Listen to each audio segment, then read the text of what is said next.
자, 조금 쉬셨죠? 우리 가로놓기가 저번주에 나눠드린 거 있을 거예요. 자, 저번주에 나눠드린 거 잠깐 가로놓기 하고 또 들어가 볼게요. 일단 7번 보세요. 저번에 나눠드렸던 거의 1쪽의 7번입니다. 자, 질병 발생의 3요인 3개죠. 병인, 숙주, 환경 3개입니다. 자, 8번 보시면 질병의 발생 모형이에요. 자, 요거는 생태학적 모형, 거미줄 모형, 쓰레받기 모형 중에 답을 쓰라는 거지. 자, 1번이에요. 질병의 발생 기전을 환경이라는 적을 받침대 양쪽 끝에 물어보나 뭐예요? 생태학적 모형. 자, 두 번째입니다. 숙주와 환경 사이, 하나밖에 없는데, 뭐예요? 수레바퀴 모형. 자, 세 번째입니다. 질병 발생이 어느 한 가지 원인이 아니야. 여러 가지야. 뭐죠? 예, 거미줄 모형을 얘기하는 거겠지. 그래서 8번은 금방 고르실 수 있을 것 같고. 자, 9번이에요.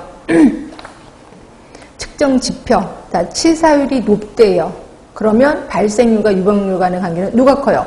예, 조금 전에 배웠죠? 발생률이 큽니다. 자, 2번이에요. 어떤 집단이 한정된 기간에 한해서만 어떤 질병에 걸리면, 위험에 노출된 인구수인가 봐. 거기에서 그 병에 걸릴 위험. 그러니까 이거는 발생률이 아니라 발병률을 얘기하겠구나 라고 보시면 돼요. 자, 그 다음에 3번입니다. 자, 환자 대조군 연구에서 사건 발생률과 사건 비발생, 환자 대조군에서 하는 거 교차비. 자, 환자 대조군은 흔한 질환인가요? 아니면 희귀성 질환? 그쵸. 희귀성 질환이면 환자 대조군. 환자 대조군에서는 교차비를 구한다. 4번입니다.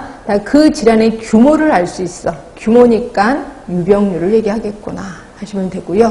5번은 아직 못할 거고, 그 다음에 7번 상대 위험도.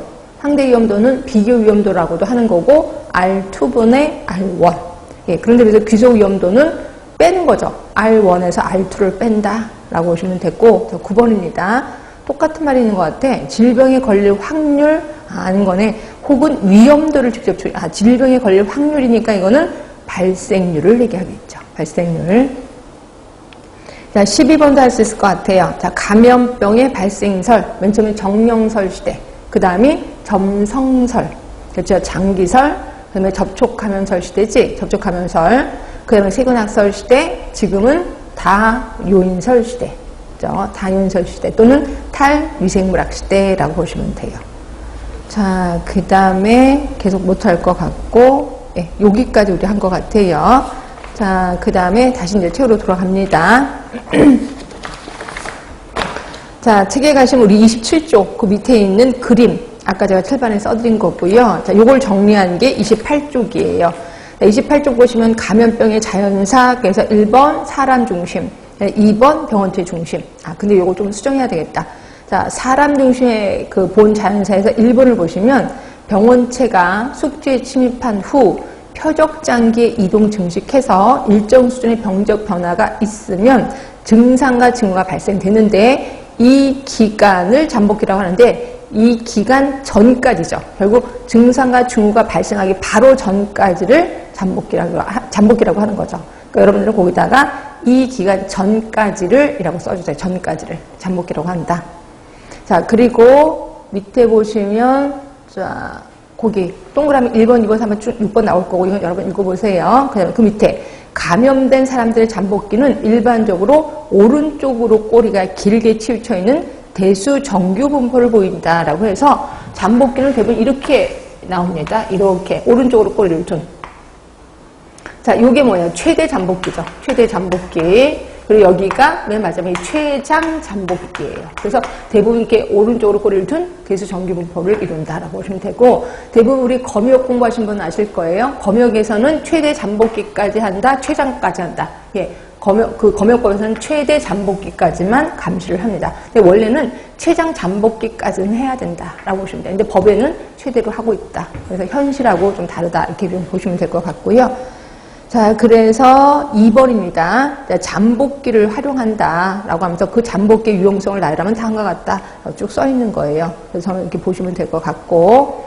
그게 이제 병원체 중심이요. 자, 병원체 중심은 콧물, 눈물에 병원체가 있다, 없다. 이런 걸로 잠재기간, 세 번째 줄에 개방기간으로 나타난다.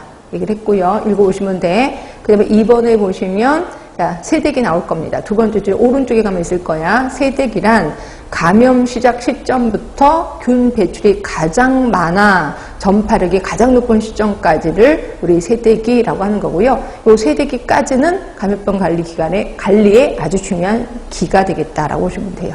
그래서 지금까지 한 거를 한번 쭉 훑어본 거고요. 자, 그러면 6가지 고리 있습니다. 이것도 되게 중요하다라고 표현했고 당연히 외워야 된다.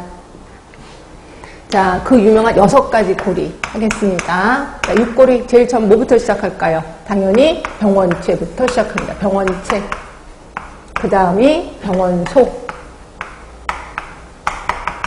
자, 실컷 놀다가 탈출을 합니다.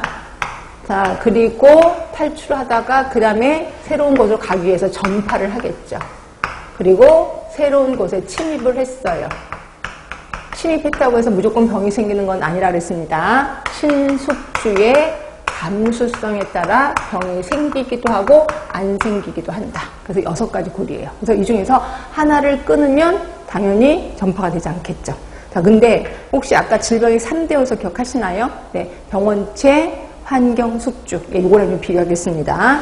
자, 병원체, 병원소 2개를 묶어서 병인이라고 해요. 병인. 그리고 맨 마지막이 숙주죠. 그리고 그 사이에 낀 요 3개가 환경이다. 그래서 병인, 환경, 숙주 3요소로도 나눌 수가 있다라고 보시면 되고요. 요거 하나하나 다 알고 계셔야 돼. 되게 중요합니다. 자, 이 중에서 우리 병원체 하면 기억하실 게 뭐였었냐면 얘가 박테리아냐 또는 바이러스냐 또는 리케치아냐 뭐 fungus,냐 곰팡이냐 이런 것도 구분하라고 얘기를 했고요. 그 다음에 또 하나 계산하는 거 있었었죠. 하나가 감염력, 그 다음에 또 하나 병원성, 그 다음에 동력. 이거 계산하는 거 나온다고 얘기를 했죠. 감염력, 병원성, 동력입니다. 네, 예를 들어서 이런 거죠. 자, 어느 유치원에 예를 들어서 1000명이에요.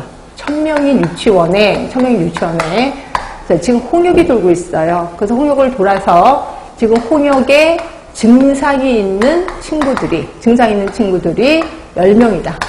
그리고 병원에 가서 조사를 해봤더니 지금 증상은 없는데 홍역에서 양성으로 나온 아이가 20명이다.